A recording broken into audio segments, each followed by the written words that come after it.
우리가 계속해서 이사야서를 통해서 하나님이 이 시대에 우리에게 주시는 음성을 듣고 있습니다. 잘 아시는 것처럼 이사야라고 하는 선지자는 왕족 출신의 선지자로서 BC 8세기에 남유다를 향한 하나님의 메시지를 전하고 있습니다. 이사야서 전체가 66장으로 되어져 있기 때문에 이제 성경 전체가 66권으로 되어져 있어서 이제 이사야서를 작은 성경이다라고 호칭하기도 합니다. 그런 왕족 출신으로서 여러 가지 학문적인 또 여러 가지 식견이 넓은 사람이었고, 그래서 그가 전한 메시지는 단순히 남유다만이 아니라 고대 근동의 여러 나라들을 향한 예언까지 국제 정세를 섭렵한 이제 위대한 사상가요 예언자였던 것입니다. 우리가 계속 보고 있습니다만 이사야서 1장으로부터 12장까지는 주로 하나님께서 남유다의 죄악을 심판하시겠지만 다시 결국에는 회복시키실 것이라고 하는 예언이 기록되어져 있고, 그 후로 이어지는 13장으로부터 28장까지는 예언의 대상이 확대되어서 남유다를 둘러싸고 있는 바벨론, 아수르, 블레셋 등등 주변 열방을 향한 심판이 기록되어져 있습니다. 오늘 우리가 본문으로 정한 이사야 15장 또 이어지는 16장에서는 특별히 모압이라고 하는 나라에 임하게 될 하나님의 심판에 관한 경고의 메시지가 기록되어 있습니다. 여러분은 모압이라는 나라에 대해서 어떻게 알고 계시는지 모르겠습니다만은 구약성경 창세기 19장에 보게 되면 소돔과 고모라 성이 멸망할 때에 간신히 빠져나온 롯과 그의 두 딸들은 소알성이라고 하는 곳에 피신하게 되었습니다. 롯의 저는 뒤돌아보지 말라는 하나님의 메시지를 듣지 않고 돌아보다 소금 기둥이 되었지만은 롯과 두 딸들은 소알성에 피신하였습니다. 그러나 그들은 그곳 사람들이 자신들을 괴롭힐까 두려워서 산에 있는 동굴로 거처를 옮기게 되는데, 그곳에서 롯의 두 딸들은 후손을 잊지 못할까봐 아버지에게 술을 먹이고 동침하여 아이를 낳게 되었는데, 그들이 바로 모압과 벤아미라고 하는 아들이었습니다. 큰 딸이 낳은 아들 모압은 나중에 모압 족속의 조상이 되었고, 작은 딸이 낳은 아들인 벤암미는 암몬 족속의 조상이 되었습니다. 그 이후에 지도로 보시는 것처럼 모압 족속은 이스라엘의 동쪽 아르논 강의 남쪽을 차지하고 살았고, 암몬 족속은 모압 족속의 위쪽인 북동쪽에 자리 잡고 살았습니다. 그러니까 모압 족속과 암몬 족속은 아브라함의 조카인 롯의 후손이었기 때문에 엄밀히 말해서 이스라엘과 친척 관계였다고 하는 것입니다. 그러나 출애굽의 과정 가운데서 이들은 이스라엘을 방해하고 대적하였습니다. 이들의 태도로 말미암아 모세는 신명기 23장 3절에서 이 사람들이 영원히 여호와의 청회에 들어올 수 없다고 선포하기도 하였습니다. 우리가 읽은 본문 말씀에 보게 되어지면은 이러한 나라 모압이 하루 만에 멸망한다고 하는 예언이 기록되어져 있습니다. 1절 말씀 가운데 보게 되면은 모압에 관한 경고라라고 하면서 하룻밤에 모압알이 망하여 황폐할 것이며 하룻밤에 모압 기르가 망하여 황폐할 것이다 라고 전하고 있는 것입니다. 모압알은 모압의 수도이고 모압 기르는 모압의 군사 요새지를 가리키는 말입니다. 그러므로 이 말은 모압의 정치력이나 군사력이 순식간에 약화되고 무용지물이 되어 몰락한다고 하는 말입니다. 정치력과 군사력이 무능해지면 당연히 그 나라의 경제력도 사라지게 되어질 것입니다. 읽지 않은 본문입니다마는 6절, 7절 말씀 가운데 보면은 물이 마르고 풀이 시들며 연한 풀이 마르 청정한 곳이 없을 것이라고. 7절에서도 그러므로 그들이 얻은 재물과 쌓았던 것들을 가지고 버드나무 시대를 건너게 될 것이다 라고 말하였습니다. 한마디로 나라의 경제가 폭망하겠다라고 하는 것입니다. 사실 이 이사야 선지자의 예언과 동일하게 에레미야 선지자 역시도 모압의 멸망에 대하여서 예언하였습니다. 에레미야 48장에 보시게 되면 모압에 관한 것이다 라고 하면서 에레미야의 예언이 시작됩니다. 8절에 보시게 되면 파멸하는 자가 각 성읍에 이를 것인즉 한 성읍도 면치 못할 것이며, 무슨 말입니까? 한 성읍도 파멸을 피하지 못할 것이다. 그리고 골짜기가 멸망하였으며 평지는 파멸되어 여호와의 말씀과 같으리로다 라고 하는 것입니다. 골짜기는 폐허되고 고원도 황폐하게 될 것이다. 모압이라는 나라가 망한다 라고 하는 것입니다.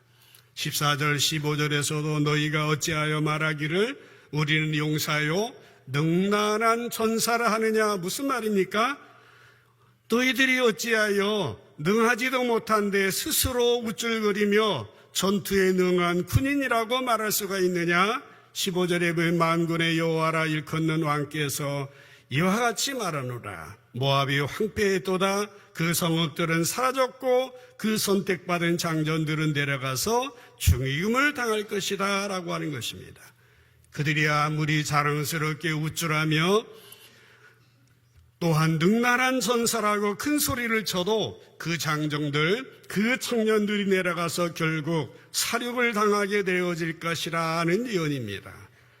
48장 32절에 보면은 신바의 포도주여 너의 가지가 바다 넘어 아셀 바다까지 뻗었더니 너희 여름 과일과 포도 수확을 탈취하는 자가 나타났으니 내가 너를 위하여 울기를 야셀이 우는 것보다 더하리로다 라고 하는 것입니다.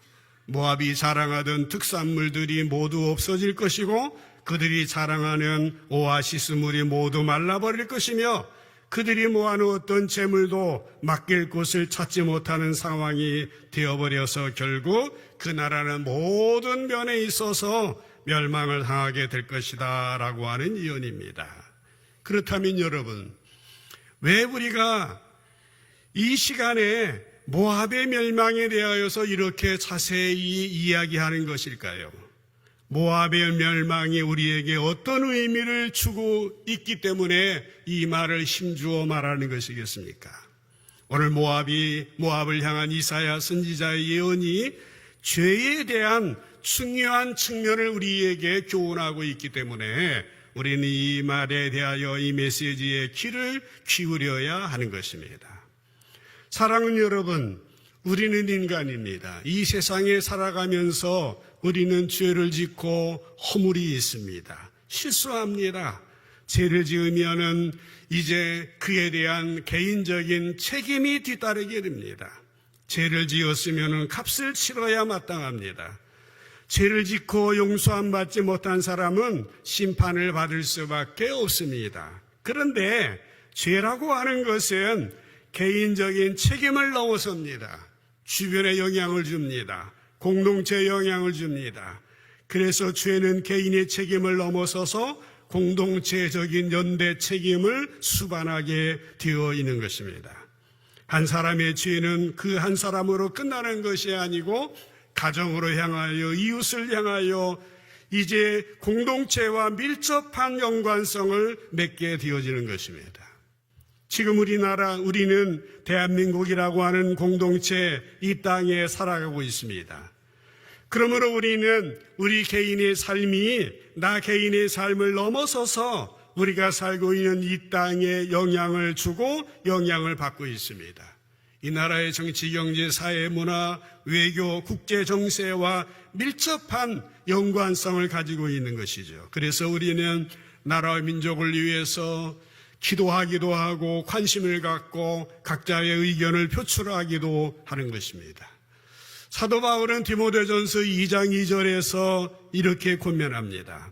임금들과 높은 지위에 있는 모든 사람을 위하여 기도하라고 왜 그러느냐? 이는 우리가 모든 경건과 단정함으로 고요하고 평안한 생활을 하려 하기 때문이다 라고 말하였습니다.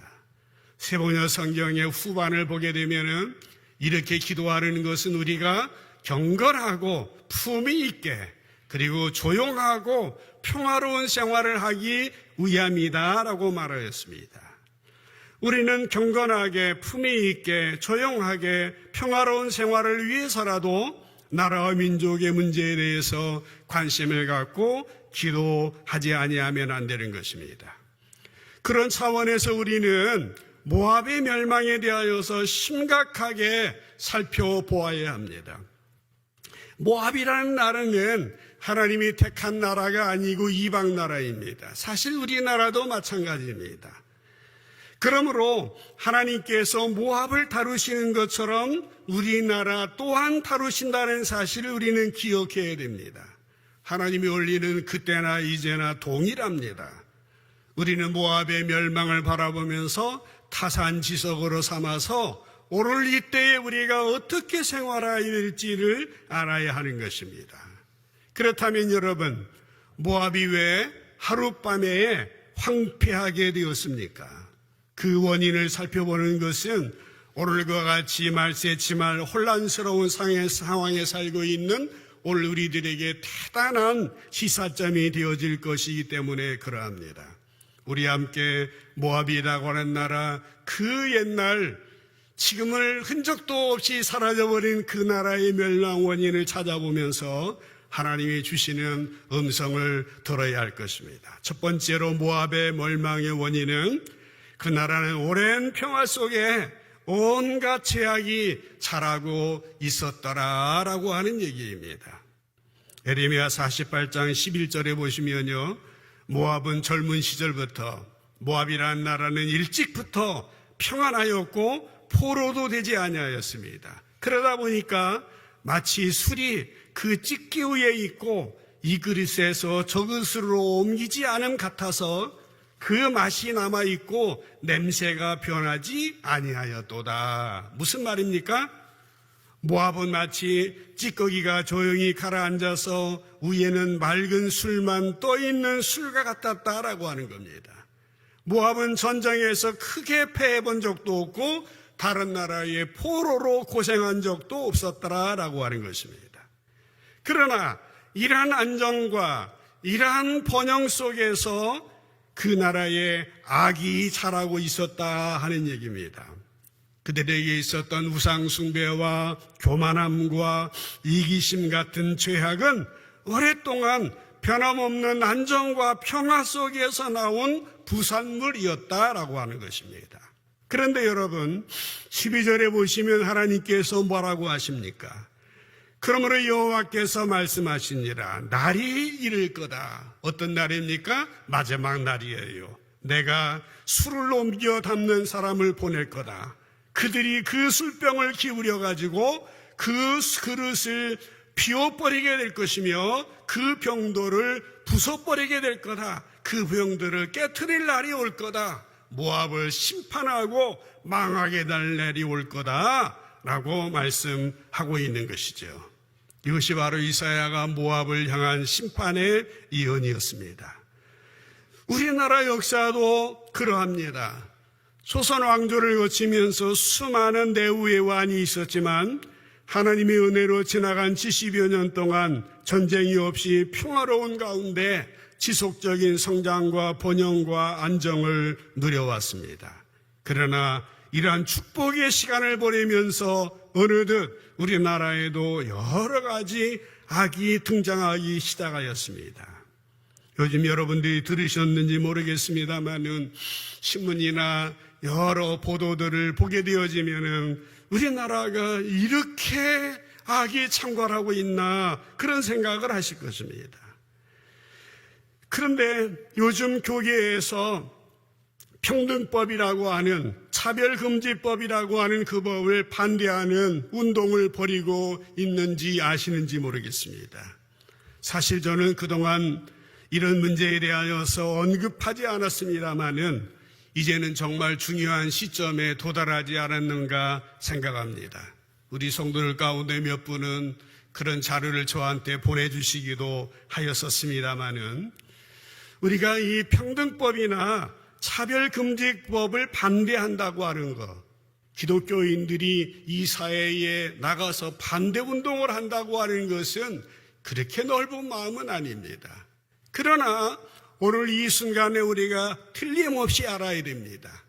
법의 이름과는 아름다운 차별금지법, 아름다운 멋진 평등법이라고 하는 이름은 가지고 있지만은 그 법의 이름과는 다르게 성적 지향을 이유로 동성애자를 보호하고 이들을 차별하면 처벌하겠다고 하는 무서운 전체주의법이라고 하는 사실도 알아야 되는 것입니다. 구별조차 차별로 몰아가는 역차별의 악법이라고 하는 사실을 알아야 됩니다. 어느 설교자가 동성애가 성경적으로 죄악이다라고 설교하면 벌금을 얼마나 낼지, 감옥에 얼마나 갇힐지 모릅니다. 감옥에 들어가는 것이 두려워서가 아니라 이것이 분명 성경의 하나님의 뜻에 합치하지 않기 때문입니다. 이 법은 헌법에 보장된 사상과 종교와 신념과 학문의 자유를 침해하는 법입니다. 특정한 소수자의 인권을 특권층으로 격상시켜주며 세계 인권 선언을 정면으로 위배하는 반민주적인 악법이라고 하는 사실도 우리 기독교인들로 알아야 됩니다. 그럼에도 불구하고 국가인권위원회와 언론, 방송들이 함께 미국이나 서유럽과는 완전히 다르게 LGBT라고 하는 것은 레즈비안, 또 게이, 양성애자, 트랜스젠더 이들에게 그 어떤 법적인 차별도 가하지 않았던 대한민국에서 이것을 무조건 선이라고 우기며 반대하는 다수를 혐오 집단으로 매도하는 이른바 악마 프레임을 세워서 여론몰이하며 선동을 일삼고 있는 것이 오늘 언론 환경이고 이 시대의 상황이라고 하는 사실이에요. 우리 사회가 이렇게 편향된 인권에 의한 젠더 이데올로기와 희생자 의식 문화로 병들어가고 있다고 하는 사실을 우리는 기독교인으로서 깨달아야 할 것이고, 이렇게 일방적으로 동성애 옹호 정책과 다문화 미화 정책을 펴는 현실에 우리 마음을 다하여 바라보며 기도하며 반대 의견을 확실하게 해야 될 것입니다. 지금 반대하지 아니하면 이제 하다가 동성애 차별금지법이 입법화된 대만이라고 하는 나라와 같이 이제 후회에도 수백만 명이 서명을 해도 법이 성립되면 바꾸기 어려워 영원히 기회를 잃어버릴지도 모르는 것입니다. 사랑하는 여러분, 우리나라는 정말 얼마 전까지만 해도 절대 빈곤 속에서 말로 헤아릴 수 없는 고통을 겪어왔습니다. 저도 그 광경을 목도하였습니다. 우리는 보리고개를 보내었고 입을 것이 먹을 것이 살 곳이 없어서 굶주렸던 시대가 바로 얼마 전의 일입니다. 하나님의 은혜로 오늘 이만큼 잘 살게 되었는데 하나님의 은혜에 감사하기는커녕 하나님의 창조 질서를 어그러뜨리고 엄청난 죄악들이 이 민족 가운데, 이 백성 가운데 자리 잡고 있다고 하는 사실은 너무나도 가슴 아픈 일인 것입니다. 이스라엘 백성들은 가나안 땅에 정착하여 번영하고 안정된 삶을 살 때에 그들을 인도하셨던 하나님의 은혜를 잊어버리지 않으려고 1년에 한 번씩 한 주간 동안 광야에 가서 초막에 장막에서 고생하며 살았다라고 합니다. 이제 우리를 또 이스라엘 백성들이 장막절을 지켰던 것처럼 지나갔던 시절, 힘들었던 시절을 잊지 말고 되돌아보면서 하나님의 은혜에 감사하는 삶을 살아야 할 것입니다. 그렇지 아니하면 모압이 하루아침에 멸망했던 것처럼 우리가 누리는 번영도 다시 찬바람이 불게 되어질 것입니다. 모압은 오랜 평화 속에서 악이 자라고 있어 그들의 말로가 그러했다라고 하는 것입니다. 두 번째, 모압의 멸망의 원인은 무엇이었습니까? 모압은 하나님의 백성들을 저주하고 조롱하였습니다. 예레미야 48장 27절에 보면은 내가 이스라엘을 조롱하지 아니하였느냐. 이 모압이 하나님의 백성들을 조롱거리로 삼아요. 그가 도둑 가운데서 발견되었느냐? 유다가 이스라엘이 도둑질하다가 붙들리는 거 네가 봤느냐? 내가 그들을 말할 때에 내 머리를 흔드는도다. 내가 말끝마다 이스라엘 유다를 말할 때 입을 삐죽거리며 빈정거리고 있구나 라고 하는 말씀인 것입니다. 모압 사람들은 이스라엘 유다 백성들을 도적 취급하였고 머리를 흔들며 저주하고 조롱하였더라라고 하는 것입니다. 모압의 멸망 원인이 하나님의 백성을 저주하고 조롱했기 때문이다라고 하는 것입니다. 스바냐서 2장 8절에 보면은 내가 모압의 비방과 암몬 자손이 조롱하는 말을 들었나니 하나님이 들으셨대요. 뭐요? 모압이 이스라엘을 욕하는 것, 암몬이 하나님의 백성에게 악담을 퍼붓는 것을 들었답니다. 그들이 모압 암몬이 내 백성을 비방하고 자기들의 경계에 대하여 교만하였느니라 경계를 국경을 침범했더라 라고 하는 것입니다. 그들의 이러한 태도는 하나님을 향한 저주여 조롱을 퍼붓는 것과 다름이 없었습니다. 그렇기 때문에 하나님을 향해 대적한 모압이 멸망하는 것은 당연한 결과였다라고 하는 것입니다. 그러므로 이스라엘을 대항한 모압이 멸망했던 것처럼 어느 사이든지 어느 누구든지 하나님을 조롱하며 하나님의 백성을 모욕할 때에 당하는 그 결과는 자명하다라고 하는 것입니다. 오늘날 우리 한국의 문화를 자세히 살펴보게 되어지면 반기독교적인 정서가 상당히 자리 잡고 있는 것을 보게 됩니다. 얼마 전까지만 해도 우리 한국 사람들은 비록 불신자라 할지라도 교회를 향하여서 노골적인 반대를 표명하지는 않았습니다. 왠고하면 우리 선진들이 우리나라 발전에 이제 많은 영향을 주었고 3.1운동을 비롯해서 우리 민족사, 근대사에 큰 영향을 주었기 때문에 우리 기독교에 대해서 그렇게 조롱하거나 폄하하지는 않았습니다마는 어느 순간부터 우리 사회는 반기독교적 정서를 노골적으로 표출하고 있습니다. 인터넷상에 안티기독교 사이트가 증가하고 있고 기독교를 개독교로 목사를 먹사로 조롱하며 영화 속에도 드라마 속에서도 교회를 모욕하고 은근히 기독교를 멸시하는 장면들이 우스개와 같이 가감없이 표출되어지고 있는 것입니다. 코로나 이후에는 아예 교회는 성도들은 아무 소리를 하지 못하고 있는 실정입니다. 신자들도 아예 기가 죽은 것처럼 움츠러들어져 있고 아예 주일 성수는 그 옛날의 이야기이고 직분자들까지 평일에는 백화점이니 어디니 자유롭게 드나들면서도 주일날은 몸만 조금 이상하면 주일날 예배 빼먹는 것은 다반사로 벌어지고 있는 것이 안타까운 오늘의 현실이다라고 하는 것입니다. 여러분, 이런 가슴 아픈 광경을 보면서 어떤 생각을 하고 계십니까? 이사야 선지자는 이사야 16장을 통해서 모압에게 진지하게 권면하고 있어요.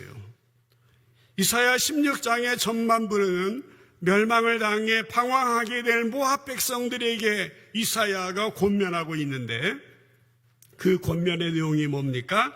하나님이 세우신 왕인 다윗에게 순복함으로 구원을 얻으라 라고 하는 것입니다.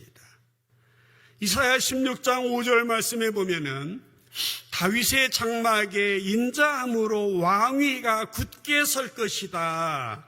그 위에 앉을 자는 충실함으로 판결하며 정의를 구하며 공의를 신속히 행할 것이다. 다윗은 그 옛날 왕인데 이 무슨 말입니까?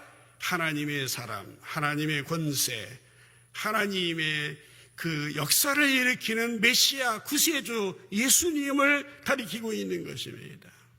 그렇습니다. 하나님을 모욕하고 하나님의 교회를 조롱하는 자들의 결말은 자명합니다. 그러므로 오늘 우리 사회가 다시금 하나님을 존중하고 교회를 존중하고 사랑하고 신뢰할 수 있도록 이 문제를 일으킨 우리들로부터 바로 서야 된다고 하는 것입니다.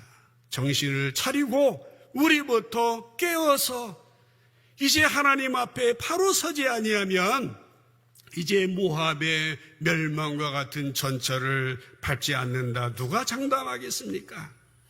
세 번째로 모압의 멸망의 원인은 무엇이었습니까? 그들은 교만으로 유명하였습니다. 교만하였습니다.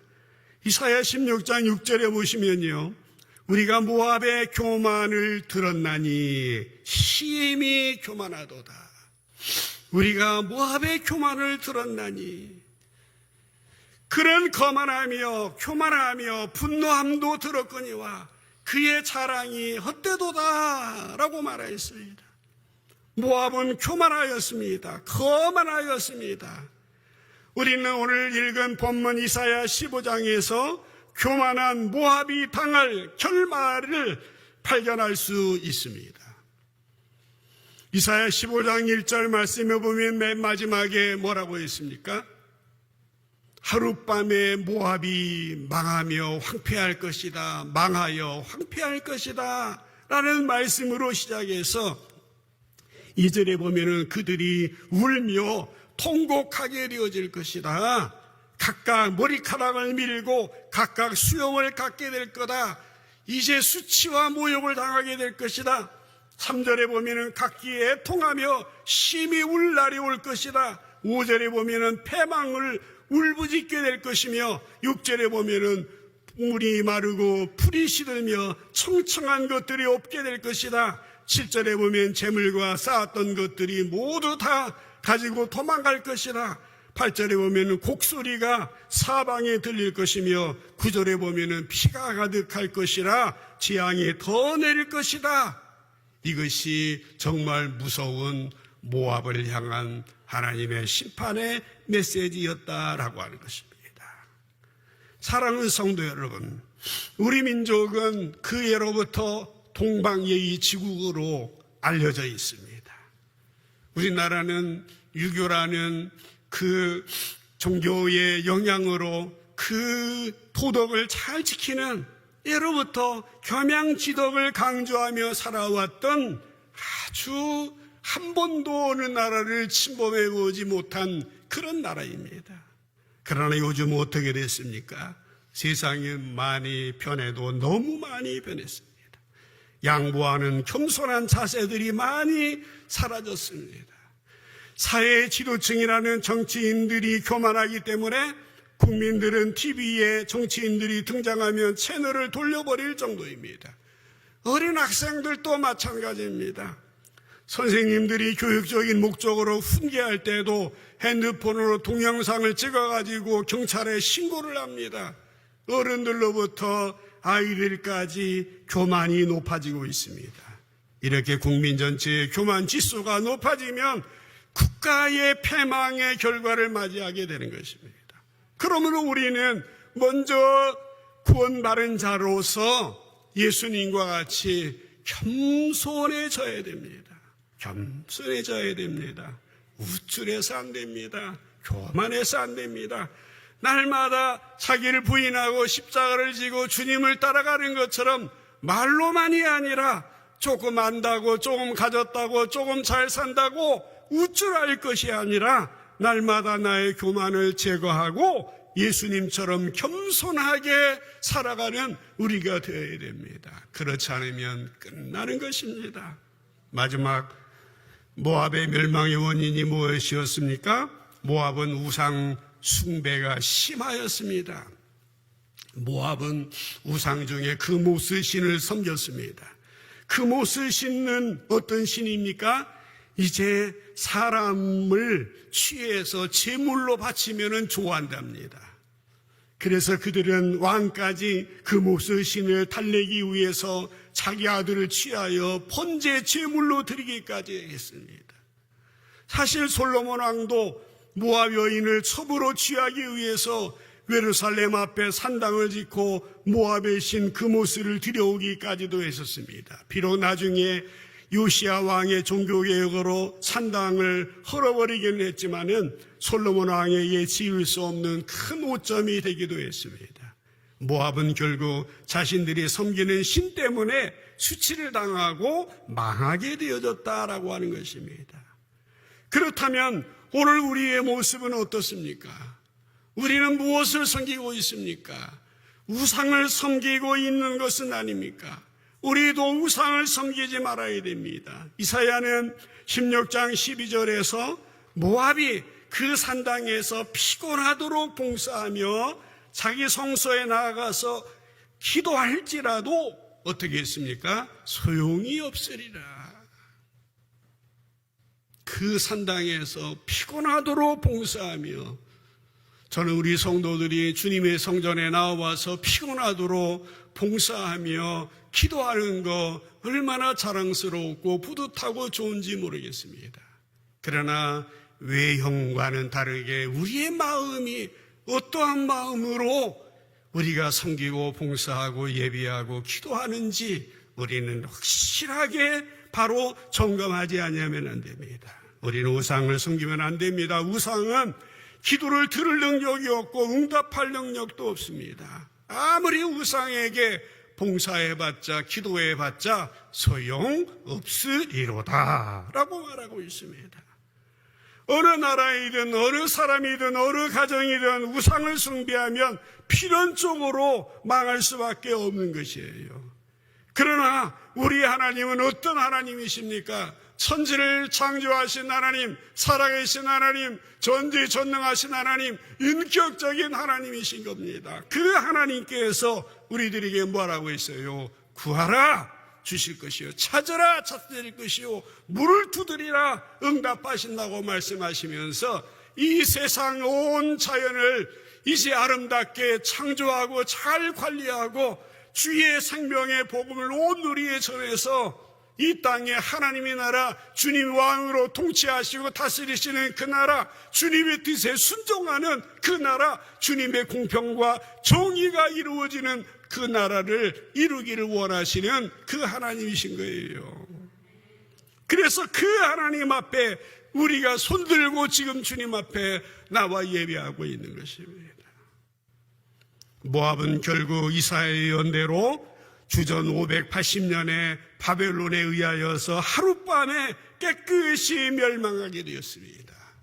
모압의 신 그모스는 모압을 능히 구원하지 못했다라고 하는 얘기입니다. 말씀을 마무리하겠습니다. 사랑하는 성도 여러분, 모압의 국가적인 재난은 오늘 우리들에게 하나의 거울이 됩니다. 타산지성이 되어지는 것이에요.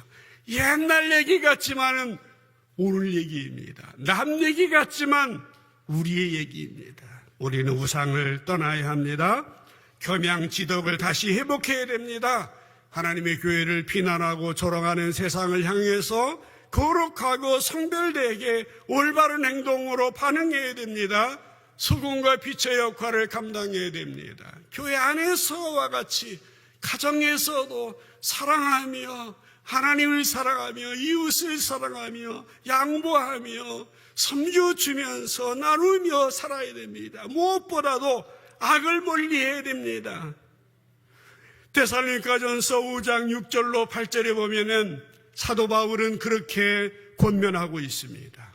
그러므로 우리는 다른 이들과 같이 자지 말자. 오직 깨어 정신을 차리자. 정신을 차리자. 7절에 보면은 자는 자들은 밤에 자고 취하는 자들은 밤에 취하지만은 마지막 8절에 보면 뭐라고 있습니까? 우리는 낮에 속하였으니 정신을 차리고, 따라 합시다. 정신을 차리고, 정신을 차리고, 정신을 차리랍니다. 그래서 뭐 하자고요? 믿음으로 사랑의 흉배를, 호심경을 붙이고 구원의 소망의 투구를 쓰자. 이 험한 세상에서 하나님의 자녀로 살아가자. 그렇게 말씀하고 있는 것입니다. 오늘 우리들이 모압의 결말을 바라보면서 모압을 향한 경고를 들으면서 오늘 우리에게 대한 하나님의 경고로 들어야 됩니다. 우리는 잘 되면 잘 될수록 우리 자신을 살펴보고 겸손하며 악을 멀리하며 하나님의 은혜를 가까이 해야 됩니다. 말씀에 가까이 하고 성도들과 가까이 하고 주님의 성전과 가까이 하고 은혜에 가까이 해야 됩니다. 저는 코로나를 보내면서 우리 성도들의 신앙이 위축되고 약화되는 것 같아서 마음이 아픕니다. 또 한편으로 기대하는 것은 이때에 내면이 충실해지고 더 단단해져서 어떠한 어려움도 이겨낼 성도들을 곳곳에 세워주셨다고 생각하면서 한편으로 위로받고 세움을 얻고 있습니다. 우리는 지나간 7월, 8월 교회적으로 제자리 찾기 운동을 하였습니다. 여러분들이 얼마나 느끼시고 얼마나 마음속에 이제 결단을 하셨는지 모르겠습니다만 이제 우리는 좋은 계절 9월 결실의 계절 가을을 맞았습니다.